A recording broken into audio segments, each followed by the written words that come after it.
ضیاءالحق صاحب د دې ملک یو اسپایي و، یو چوکیدار و، یو جرنیل و.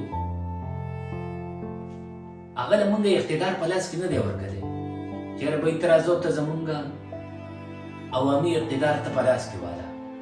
یا زمونږ په ملک په اقتدار باندې ته راشه او ته قابض شه.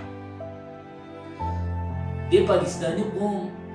که اقتدار ورکړی و نو هغه ذوالفقار علي بټو له ورکړی و، یا نون لیگ له ورکړی، پارټي کې پیپل پارټي له ورکړی و، ذوالفقار علي بټو له ورکړی و چې یاره بهی ته زمونږ وزیر اعظم شو چې ته څه کې ستا په لاس کې دا خزانه او ستا په لاس کې زمونږ د ادارې هر څه دا ته د دې محافظ شو او تا له مونږ الیکشن وشو، دا اقتدار یې هغه له ورکړو دې قوم. او جنرال ضیاءالحق صاحب راپاڅېدو او بټو صاحب یې ذوالفقار علي بټو د کرسۍ له لرې بولي، وایي ته په څه نه پوهېږي، زه یو چوکیدار سړی یم او زه یو